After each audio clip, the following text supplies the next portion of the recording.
जब जब इस देश में ओबीसी एससी एसटी को न्याय की बात होगी तो कुछ मनुवादी लोग रोड पे आ जाएंगे, उनके पेट में दर्द होगा और वो नहीं चाहते कि इस देश में मतलब दबे कुचले समाज को सम्मान मिले, रेस्पेक्ट मिले, उनके अधिकार मिले। सवाल ये है कि क्यों हमेशा एक मुट्ठी भर लोग रोड पे आ जाते हैं और वो एक इतनी बड़ी आबादी को आईना दिखाते हैं। उनके पीछे कौन सी ताकतें हैं, कौन सी सरकार है, कौन सा सिस्टम है जो उनको खुला नाच करने का वो देता है। मैं एक एग्जाम्पल देता हूं आपको। सबसे बड़ा जातिवाद का नंगा नाच 2010 सफदरजंग हॉस्पिटल, भारत का नंबर 2 हॉस्पिटल। 2010 में एक बार जातिवाद होता है।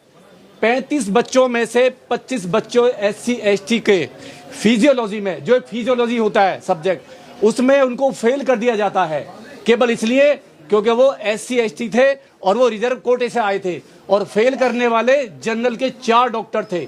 उस पे कमीशन बैठता है, एससी एसटी आयोग में मामला जाता है और पीएल पुनिया की उसमें कमेटी में 2 डॉक्टर एम्स के चुने जाते हैं और उसकी रिपोर्ट आती है। 4 डॉक्टर सफदरजंग के उसमें दोषी पाए जाते हैं और हाई कोर्ट तक मामला जाता है और वो 35 बच्चे हाई कोर्ट की निगरानी में द्वारा एग्जाम देते हैं और वो टॉप क्लास से पास होते हैं। ये 2010 का मामला है और ये अपराधी डॉक्टर मैं बता दूं कौन है। डॉक्टर वीके शर्मा, ये डॉक्टर जयश्री भट्टाचार्य, डॉक्टर राज गुप्ता जो डीन थे और ये डॉक्टर शोभा दास, ये 4 डॉक्टर। ये तो 2010 का मामला था सफदरजंग का। उसके बाद में तमाम मेडिकल कॉलेज, तमाम यूनिवर्सिटी के अंदर आए दिन शोषण, आए दिन उत्पीड़न हो रहा है। तो ये जो हमारे जो बच्चों की हत्या हुई है, चाहे रोहित वेमुला हो, चाहे पायल तड़वी हो, चाहे पल्लवी हो, चाहे सोलंकी हो, उन हत्याओं को देखते हुए जो 2012 में जो हमारी जो वो थी, मतलब रोहित वेमुला की जो माँ थी, पायल तड़वी की माँ थी, जो कोर्ट में गई, सुप्रीम कोर्ट में गई और उन्होंने कहा कि आप नियम बनाइए। और सुप्रीम कोर्ट के आदेश पर जो नियम बने, और वो नियम क्या कह रहे हैं, नियम में जो 10 कमेटी में जो 10 लोग जो है, जो इक्वलिटी कमेटी सेंटर है, उसमें 10 लोगों में से 7 लोग जनरल के होंगे, 3 लोग मात्र एससी एसटी के हैं, उसमें एससी एसटी ओबीसी। तो सवाल ये है, जब आप अपराध नहीं करते तो आपको डर किस बात का है? आप कहते हो मानवता में विश्वास रखते हैं, लेकिन आपकी मानवता कहाँ खत्म हो जाती है? वो तो रैलियां निकाल रहे थे कि हिंदू एक है, हिंदू राष्ट्र। सवाल ये है, हाँ, आज हिंदू नहीं रहा, आज हिंदू बढ़ गया। और जिस प्रधानमंत्री की आप पूजा करते हो, जिस प्रधानमंत्री के आप रात दिन गुणगान करते हो, आज प्रधानमंत्री को गालियां दे रहे हो। देश के प्रधानमंत्री को आप नीच बता रहे हो, उनकी माँ को गालियां दे रहे हो, उनको मारने की बात कर रहे हो। सवाल ये कि ताकत कहाँ से आई? आज एक प्रधानमंत्री को आप छोटा साबित कर दिया आपने, आप गालियां दे रहे हो। तो कहाँ किसकी हिंदू राष्ट्र की बात ना करके आप एससी एसटी ओबीसी पे आ गए। अगर ये ओबीसी समाज, एससी एसटी समाज अगर एकजुट हो जाता है और रोड पे आता है, अपने अधिकारों की बात करता है, तो ये चंद जो मुट्ठी भर लोग हैं, इनकी दुकानें बंद हो जाएंगी, इनका निकलना बंद हो जाएगा घर से। तो अभी हमारा जो समाज है, और एक और बात बता दूं, जब इस देश में ईडब्ल्यूएस का कोटा आया 10% का, तो किसी भी ने भी, चाहे माइनॉरिटी हो, चाहे एससी एसटी हो, चाहे ओबीसी हो, और तमाम राजनीतिक पार्टियों ने कभी उसका विरोध नहीं करा। हमने एक झटके में इनको सराखों में बिठा लिया गया, उसी वक्त विरोध होता। अगर ये हमारी हर चीजों में विरोध करते हैं तो हमें पूरा हक है इनके विरोध करने का, क्योंकि पहले से ही 50% कोटा आप ले चुके हो, ऊपर से ईडब्ल्यूएस में आपने और ले लिया। तो सवाल ये है कि इस देश का जो सबसे बड़ा दिल है वो ओबीसी एससी एसटी माइनॉरिटी का है। एससी एसटी ओबीसी नहीं है, बताइए। अब हिंदू नहीं है, ये हिंदू नहीं है। एक पत्रकार कह रहा है कि इनको पाकिस्तान चला जाना चाहिए। सवाल यह है कि आज एससी एसटी ओबीसी इस देश का हिंदू नहीं रहा। पाकिस्तान जाने का नंबर सबका आ गया। और मुझे लग रहा है पाकिस्तान तो प्रधानमंत्री को भेज रहे हैं। बोलो, वो कह रहे हैं जो बीजेपी वाले लोग हैं, जो इस बिल को लेकर आए हैं, वो पाकिस्तान चला जाए। तो पाकिस्तान तो बहुत बड़ा दिल हो गया पाकिस्तान का, वो तो सबको संभालेगा। ये इतने मंदबुद्धि लोग हैं, पता नहीं कहां से कौन सी अफीम, कौन सा गांजा, कौन सा भांग चाटते हैं कि इनको ये पता नहीं है कि देश का प्रधानमंत्री सर्वोच्च कुर्सी होती है। हमारे मतभेद हो सकते हैं लेकिन मनभेद नहीं हो सकते। जिस कुर्सी पे प्रधानमंत्री बैठते हैं हमें उसकी रेस्पेक्ट करना है। अभी तो कह रहे सब हिंदुओं पर अधिकार की बात आई तो एससी एसटी ओबीसी हो के देखिए। केवल जब कभी भी इस देश में एससी एसटी को, ओबीसी को न्याय की बात होगी, उसके अधिकार की बात होगी, तो ये जो मनुवादी लोग हैं हमेशा इनके पेट में दर्द होगा। और जैसे कुमार विश्वास जैसे लोग नहीं, सोने की चम्मच लेके पैदा हुआ, सोने की चम्मच से खाना खाता है, बड़ी बड़ी रैलियों में जाता है, कथावाचक के कई लाख रुपए लेता है, बेटियां विदेश में पढ़ती हैं और एमएलए से अपने पैर धुलवाता है, मीडिया से लाखों रुपए लेता है, कवि में लाखों रुपए ले लेता है और कहता है मैं आभागा ब्राह्मण हूँ, मैं लाचारा, मैं मतलब लाचारा ब्राह्मण हूँ, मैं दुर्लभ ब्राह्मण हूँ। कैसा हो गया भाई? नहीं, इतनी बड़ी एमएलए से तू पैर धुलवा रहा है। आज के टाइम पे एक एमएलए बीजेपी का तेरे पैर धो रहा है और तू कहता आभागा ब्राह्मण है। जैन शास्त्री कह रहे तोड़ने, समाज को तोड़ने का काम कर रहा है, हम एक करने की बात कर रहे थे। हाँ, ये एक कर रहे थे, मुंह पे मूत के, चुटिया उखाड़ के, यादवों की चुटिया उखाड़ के, मुंह पे मूत के, नंगा करके, घुमा के, हमारी बहन बेटियों का रोज रेप करके, नहीं है, मंदिरों में लात मार के आप एक कर रहे हो हिंदुओं को। आपसे बड़ा नीच कोई नहीं है। जितने भी ऐसे लोग हैं मनुवादी, इनसे बड़ा नीच कोई नहीं है। और इन्होंने दिखा दिया कि इस देश में SC ST OBC पहले भी पैर की जूती थे, आज भी पैर की जूती बनाना चाहते हैं ये लोग। भला हो बाबा साहब का जो हमें राइट देके चले गए।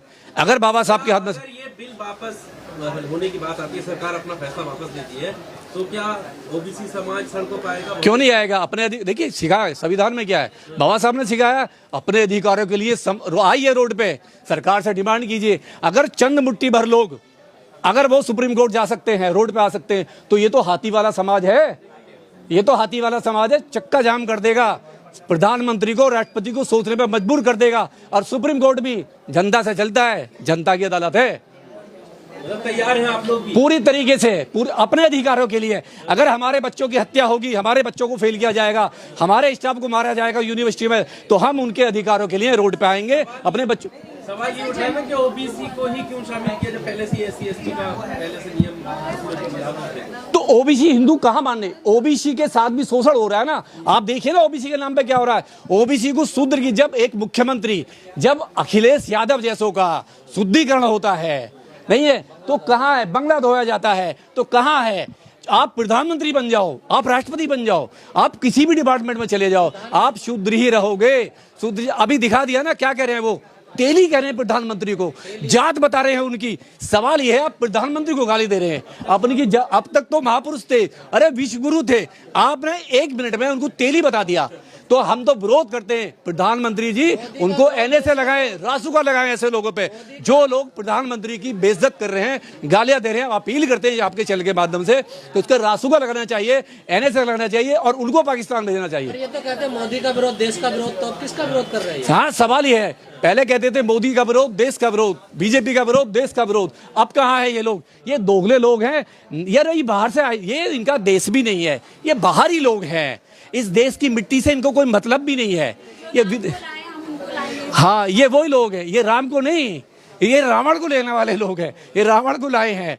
आज मैंने सुना कि बिहार के अंदर कुछ लोग मुस्लिम बनने वाले थे, कुछ स्टूडेंट के हम तो मुस्लिम बन जाएंगे। सवाल ये है, अब तो ये अपना जेंडर, अपना मतलब वो भी मतलब चेंज करने वाले हैं, कल को कुछ और बन जाएंगे। सवाल ये है कि इनकी पोल खुल गई है, एक बिल ने इनकी कलई खोल दी है कि ये ना तो पहले सुधरे थे, ना आज सुधरे हैं, ना आगे सुधरेंगे। इनके DNA में गंदगी थी, गंदगी है, गंदगी रहेगी। ब्राह्मण मुस्लिम बनेगा, वो तो बनने को तैयार है, वो तो कह रहा है ब्राह्मण मुस्लिम बनने को तैयार है। इससे बेहतर है क्या? वो बिल से इतना हाथ सबको जो सनातनी बना रहे थे वो अब मुस्लिम बनने को तैयार है, मुस्लिम बनने को तैयार।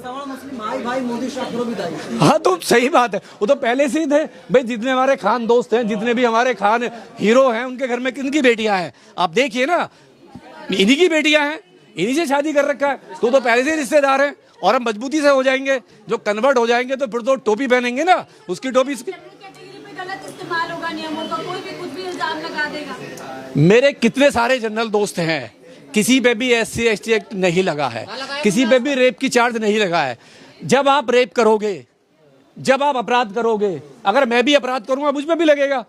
अपराध जो भी करेगा, चाहे उसमें कहीं नहीं लिखा है कि SC ST को बचाओ, अगर SC ST भी उसमें अपराध करता है तो उस पर भी बराबर का रूल लगेगा। ये UGC कह रहा है, जो नया नियम वाली है। लेकिन अब सुप्रीम कोर्ट ने लगभग रोक लगा दी नियमों पे, आप लोग कैसे देख रहे हैं? देखिए, सुप्रीम कोर्ट ने रोक लगाई है अभी सुनने के लिए। उन्होंने कहा इस पर थोड़ा सा चेंज कीजिए, चेंज की बात करी है। और ठीक है, अगर उन्हें लग रहा है 1-2 क्लोज में कहीं कुछ टाइटपन है तो ठीक है, बात कीजिए, हम कम मना कर रहे हैं। लेकिन हम चाहते हैं कि जो एक देखिए 1100 यूनिवर्सिटी है भारत के अंदर, आप ये समझ लीजिए 1100 यूनिवर्सिटी में प्राइवेट और गवर्नमेंट की लगा के एक भी वीसी वाइस चांसलर ना तो ओबीसी है ना एससी एसटी है, सारे जनरल वाले हैं। तो ये सारे लेखक, और सवाल ये है कि 1100 यूनिवर्सिटी में सारे जनरल वाले हो गए, एक भी ओबीसी एससी एसटी नहीं है, तो कहां से न्याय मिलेगा? बदलाव होना चाहिए, बदलाव होना चाहिए उसकी आबादी के हिसाब से, जितनी जिसकी संख्या भारी है उसको उतनी हिस्सेदारी होनी चाहिए।